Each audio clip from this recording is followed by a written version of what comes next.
Good morning, children. Sai Ram. I welcome you all to the online class of economics. Children, today I am again going to continue the same chapter, that is chapter number 2, and the name of our chapter is Central Problems of an Economy.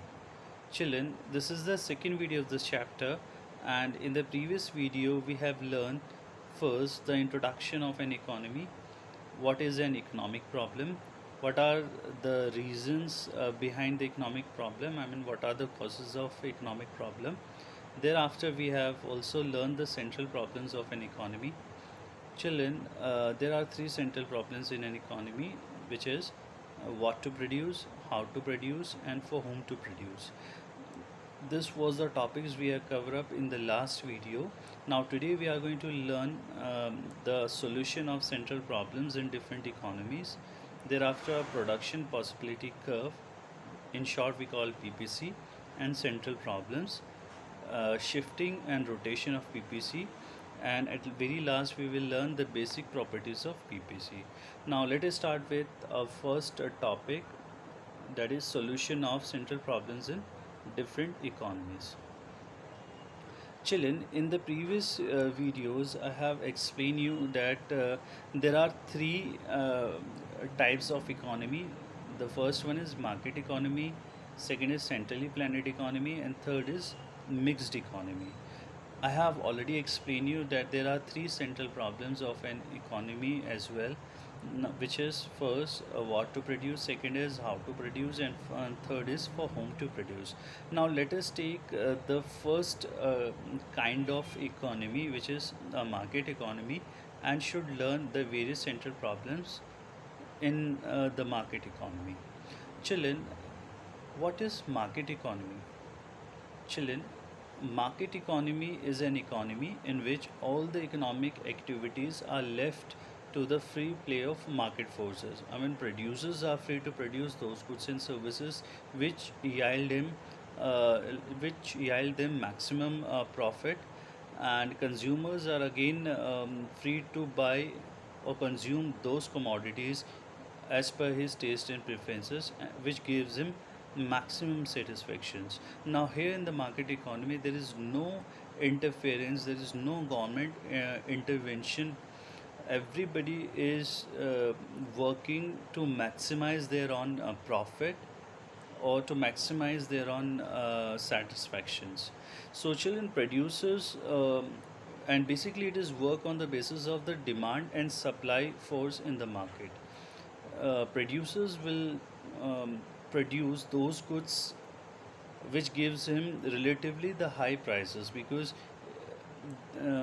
if they produce the goods and sell at a relative high prices, then it will give them maximum profit, because they are interested in maximizing their profit. So they will adopt the technique of productions or prefer to use those inputs, the prices of which are relatively high, so that the cost of production will be minimized. So also they will produce goods and services for those buyers who are willing to offer them better prices. Children, as this is the capitalist economy in which there is no um, intervention of any central authority or the government, everybody is free to work their own accordingly, as the producers are trying to produce those goods which gives him the maximum satisfactions, and they always produce for the richer sections most, because their paying capacity is it's good as compared with the poor sections. So in this market economy, there is no intervention, as I just said.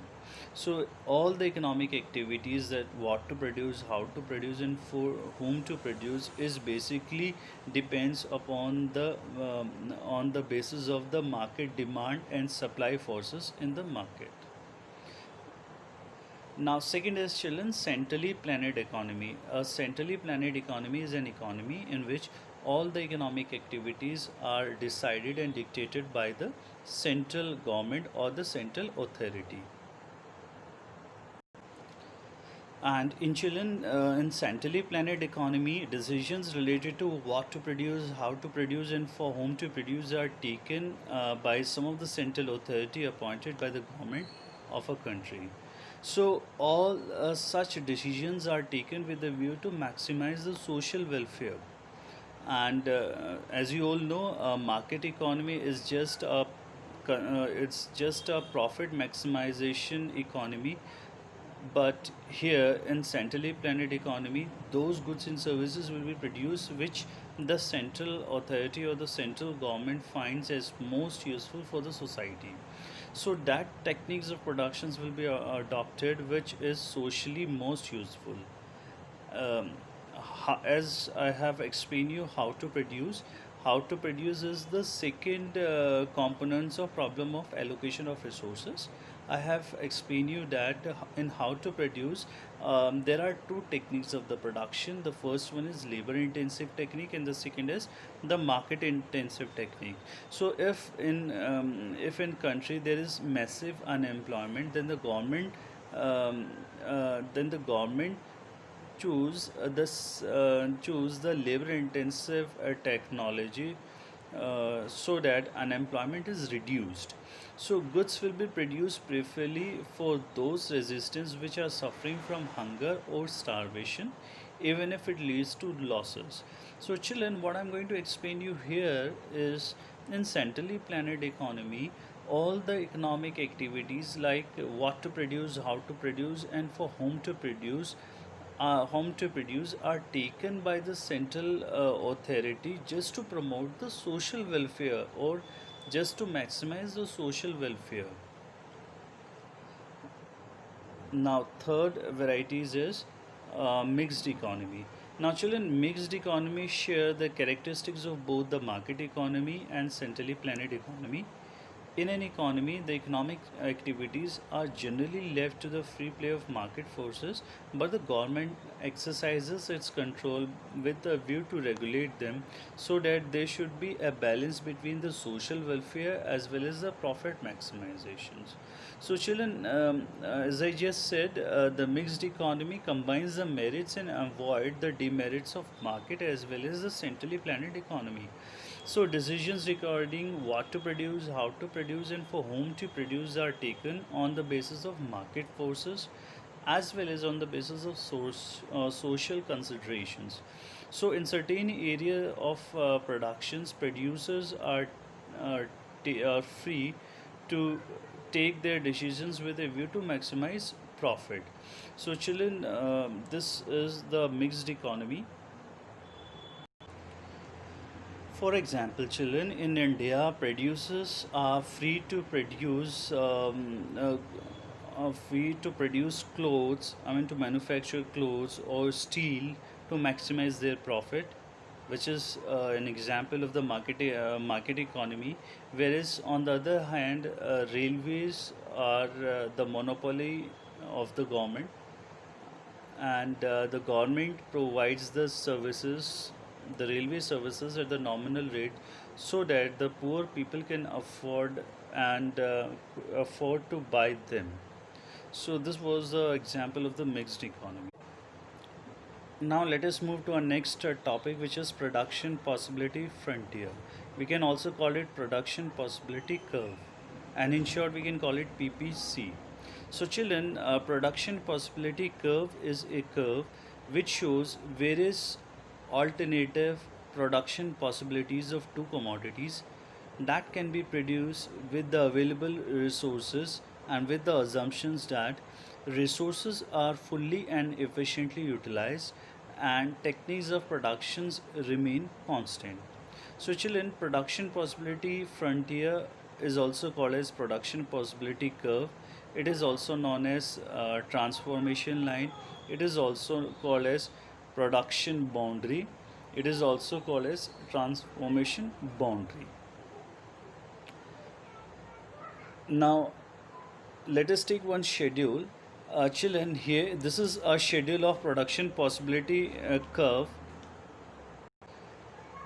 Now, children, this is a schedule showing the production possibilities curve of two commodities. So children, when we're talking about a schedule, it is known as production possibility schedule, and when we're talking about the graphical presentation, it is known as production possibility curve.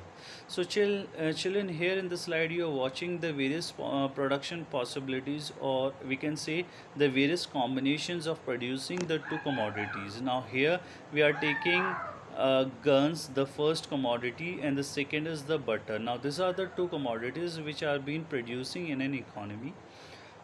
Guns is considered as a war goods, whereas butter is considered as a civil goods. So children, these are the various combinations like A, B, C, D, E, F, G, and these are the combinations which shows that the productions of the guns and batters can be produced in various combinations as per the given available resources.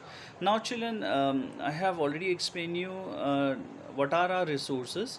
Children, land, labor, capital, entrepreneur are our resources, and these resources are scarce in nature. Like we cannot able to produce each and everything what we wish to produce. Now here we are taking only the production of two commodities. The first one is guns and the second is the butter.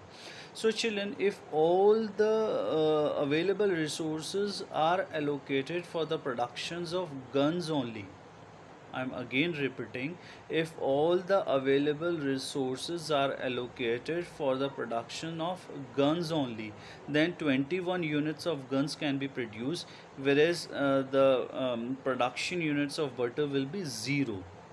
Why it is zero? Because all the resources are available or allocated only for the productions of guns. So only the guns units can be produced, whereas the production units of butter will be zero. Same way, if all the available resources are allocated for the production of butter, then all the units of butters can be produced, whereas the production of guns will be zero. So same here children, see, if all the available resources are allocated for the productions of guns only, then 21 units of guns are produced, whereas the production units of butters is zero, which shows in combinations A. But if all the resources available for the production of butter only, then 6 units of butters can be produced, whereas the production unit of guns will be zero. And in between of this children, there are many alternative combinations, there are many alternative production possibilities by which these two commodities can be produced. Like if less quantity of resources are allocated for butter, but the more units, the more resources are allocated only for the production of guns, then the unit of butter will be produced as 1, but the unit of guns will be produced as 20. Same way, if you want to increase the production of butter, the production units of guns has to be sacrificed than before. So children, this is the logic here which we have to understand, that with this available resources, the production of both the commodities cannot be increased at a same time. If we want to increase the production of one unit, then the second unit has to be sacrificed. So here in the slide you are watching that the units of butters will be increased only when the production units of guns will be reduced. So these are called the various alternative production possibilities, or the various alternative combinations of producing the guns and the butter. Now the very right hand side we have MRT. MRT is known as the marginal rate of transformation. This is the rate by which we can show that how much units of good Y is been sacrificed to increase the unit of to increase an additional unit of good X. Now children, as per this schedule, we can take butter as a good X and guns as good Y. Now to increase one more unit of butter, more and more units of guns has to be sacrificed than before. Like if we are going to see the B combinations, then we are sacrificing one guns to increase one more unit of butter, isn't it? That is why the ratio is 1:1. And if you want to increase more production, or if you want to increase more production of butter, and then To increase one more additional unit of butter, this time in C combinations, we are sacrificing 2 units of guns. So this was the logic what we have to understand, that if we want to increase the production of one unit, then the second unit has to be sacrificed. Now this we have to be plotted in our diagram, children. The units of butters we are placing on the x-axis, because the increasing units we are placing on the x-axis, whereas the sacrificing or the decreasing units we are going to plotted on the y-axis. You just see here, children. So 0, 1, 2, 3, 4, 5, 6, these are the various units of butters, whereas the units of guns is shown on y-axis, that is 3, 6, 9, 12, 15, 18, 21. This was the scale we are taking in drawing this diagram. We are taking 1 units of butter on x-axis and taking 3 units of guns on y-axis. So similarly, when we plotted at 1 unit, it is 20, and we are placing B point there. Children, you just see it's 0 unit of butter, the unit of guns is 21. That is why we are on 21 we plotted A point. Then at first unit, the production unit of guns is 20. So this we have not shown, but we have shown it by the dot lines. So the same way, when we plotted all these points, all these combinations, we will get a PPC curve which is going from left to right downward. So this is your PPC curve. This was the concept what you have to be understood. Now children, with this figures, there are few explanations which we have to be see. Now children, when points A, B, C, D, E and F, G are joined, we get a curve. We call it AG curve, which is known as production possibility frontier. It is also known as AG curve. It is also known as production possibility curve. And AG curve shows the maximum limits of productions of guns and butter. So every point on PPC like A, B, C, D, E, F and G in figure indicates the full employment and efficient use of resources. These are the various alternative combinations which can be produced um, which can be produced taking the assumptions that resources are fully and efficiently utilized and center of productions remain constant. Now children, let us move to a next topic, which is the characteristics, the properties of PPC. Now first property is production possibility frontier slopes downward. Children, in this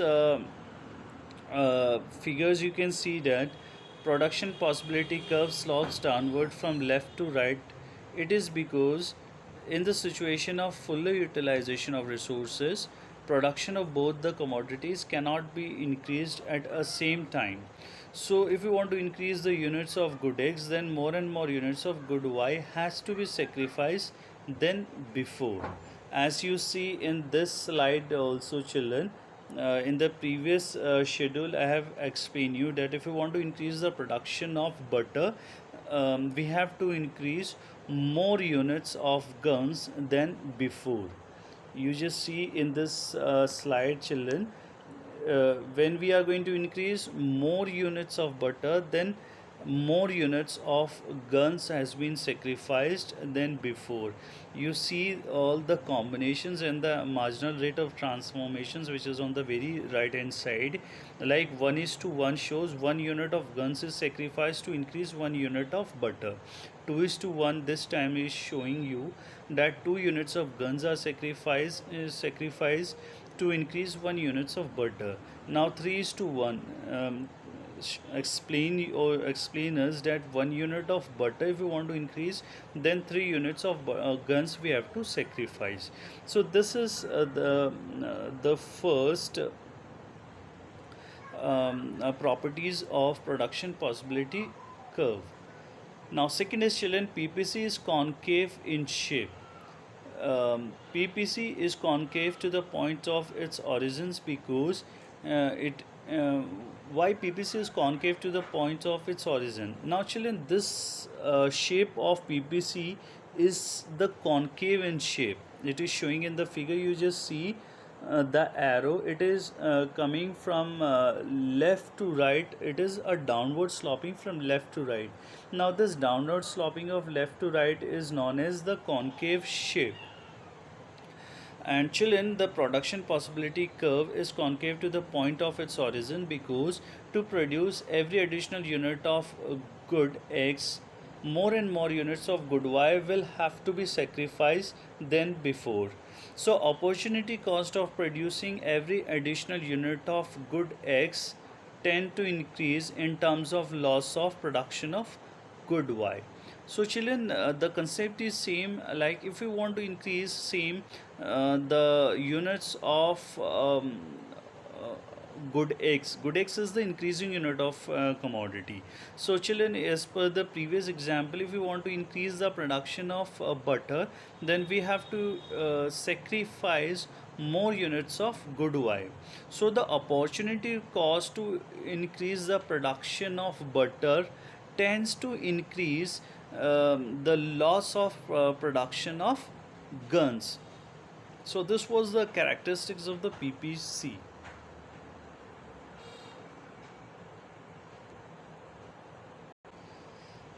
Now children, let us learn the attainable and unattainable combinations. Now children, see this graph. This is a graph, whereas it is showing you the production possibility frontier, the PPC curve. In this PPC curve, we have taken the 3 points. The point number A lies inside the PPC curve. Point number B lies on the PPC curve, whereas point or the combination C lies outside the PPC curve. So children, as I have already explained you in the definitions of the production possibility curve, that production possibility curve is a curve showing various alternative production possibilities of two commodities. Now here on x-axis we are taking one commodity, and on y-axis we are taking another commodity. So it shows the various alternative production possibilities of two commodities that can be produced with the given resources, with the assumptions that resources are fully and efficiently utilized and center of productions remain constant. Now here this B combination is the point of fuller utilization of resources, because it lies on the PPC curve, whereas this point A is known as attainable combinations. B point is also known as attainable combinations, but this point A is known as inefficient utilization of resources. This A combinations tell us that the resources are not fully and efficiently utilized. That is why it is not lying on the PPC curve, whereas the point or the combination B lies on the PPC curve, which is again unattainable combinations, and it is known as the fuller utilization of resources. Now just to explain this A and B combinations, I have used two words. The first one is inefficient utilization. Inefficient utilization, in a sense, we have not utilize, or we have not allocate our resources efficiently.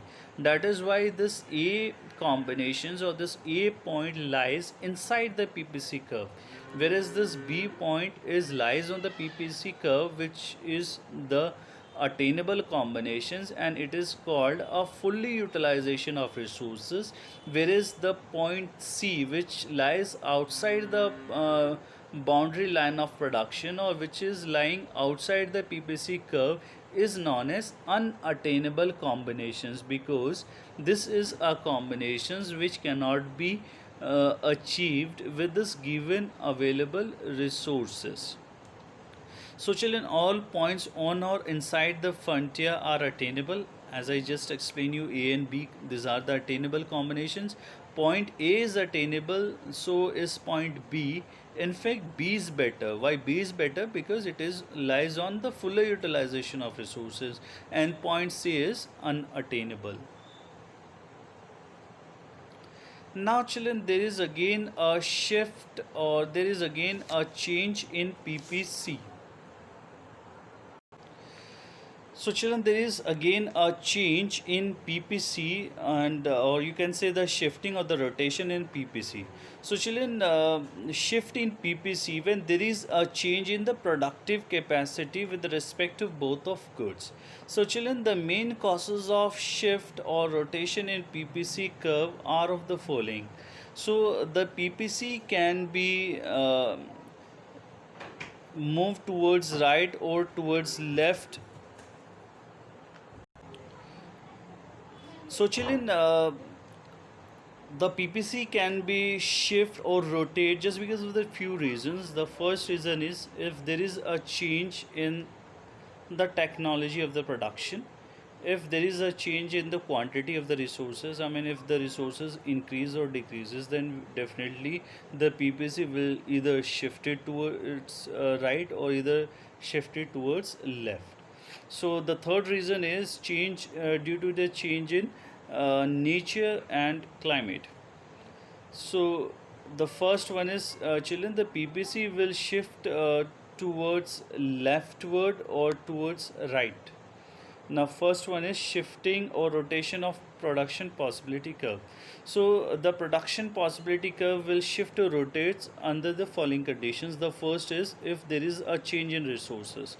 Children always understood whatever the available resources we have and whatever the production we have done. Now, there are still are situations that the productions can be affected. The first condition says that if the resources will be increased, I mean, if the land, the labor, the capital on the entrepreneur will increase as in before, then definitely we will increase more quantities of the commodities, isn't it? If the resources increase, then definitely the production will be increased, and if the production of both the commodities increase, then definitely the PPC curve will shift it towards right.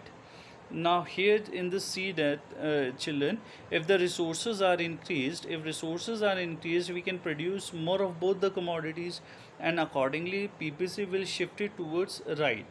Now the x and y are these are the two axes, and the production of good x we are showing on the x-axis, and the production of good y we are showing on the y-axis.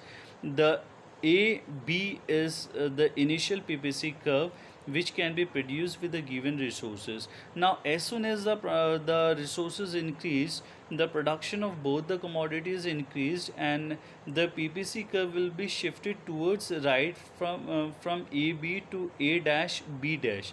Now, this is the shift in the PPC. And why this what are the reasons behind this shift, this rightward shift in PPC, children? If this there is a shift in PPC towards rise just because of the following reasons. Now the first reason says that if due to any favorable change in any sector, either the technological progress, if there is any increase in the quantity of resources, or if there is any favorable change in nature. So if this was the reasons behind the increase in the PPC, then the PPC will shift towards right, and it is called a growth and development of resources. Now just the second reasons, which is the resources are reduced. Now children, if the resources are reduced, we can produce less of both the commodities, isn't it?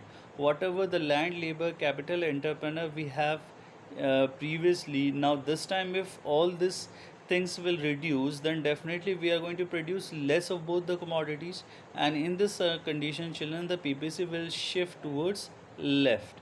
So that is why AB is the initial PPC curve. Now as soon as the resources decrease, we can produce less of both the commodities, and that is why the PPC will be shift towards left from AB to A dash B dash. Next is, children, if there is a change in technology. Children, if there is a change in the technology, then also the PPC curve will be changed. Now this change is again of two reasons. The first one is if there is an efficient technology for the production of good eggs. Now, children, the efficient technology used, we are introduced some kind of technology just to increase the production of good eggs only. Now, children, understand here we are taking previously we are taking a technology just to produce both the commodities, good X and good Y. Now here, specially the technology is adopted to increase the production of good X. So, if any efficient technology used for the production of good X, then the production of good Y will be same as before, because we have not done something specific for the production of good Y, but we are doing only for good X. That is why the production of good Y will remain same, whereas the production of good X will increase than before. That is why the PPC curve will rotate towards right, from AB to AB dash. So, when efficient technology is used only for the production of good X, it means that more of production of good X with the same resources. So, then the PPC will rotate, not shift towards right. Shift will happens when both the production will increase. I mean, the production of good X and good Y both increase, then it is known as shift. But if only the production of any commodity will increase, then it is called a rotation. Now here, if the technology used for the production of good X, then the PPC will rotate towards right. Now here, if any efficient technology is used for the production of good Y, then the production of good X will be same, because there is no efficient technology used for the production of good X, but it is used for the production of good Y. That is why the production of good X will be remain same, but the production of good Y will increase, because with the same resources, more of units of good Y we can produce. That is why the initial PPC curve, which is AB, shift towards up, that is A dash B. Now these are the various shifting and rotations in PPC. Now, children, the third condition is when the efficient technology is used for the production of good X and good Y. And children, if any efficient technology is used for the production of good X and good Y, then definitely we can produce more of both the commodities. That is why with this given available resources, we can produce more of both the commodities. That is why the PPC will rotate from AB to A1 B1. Sorry, the PPC will shift from AB to A dash B dash. So, children, that was the concept of PPC curve.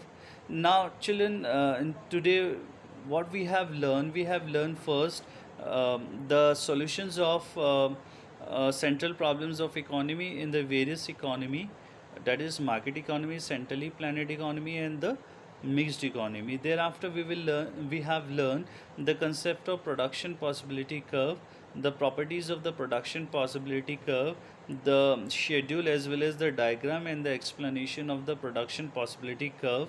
And at last, we have learned the shift and rotation that took place in the PPC curve. I mean, when there is a shift and rotation in PPC curve. So, children, that's all for today. Have a nice day, and in the next video, we will learn the concept of opportunity cost and marginal opportunity cost. Kindly revise all the topics what we have covered up today, and if you have any doubt, do comment on this comment box. So, children, that's all for today, and thank you so much for watching. Have a nice day and good evening. Sai Ram.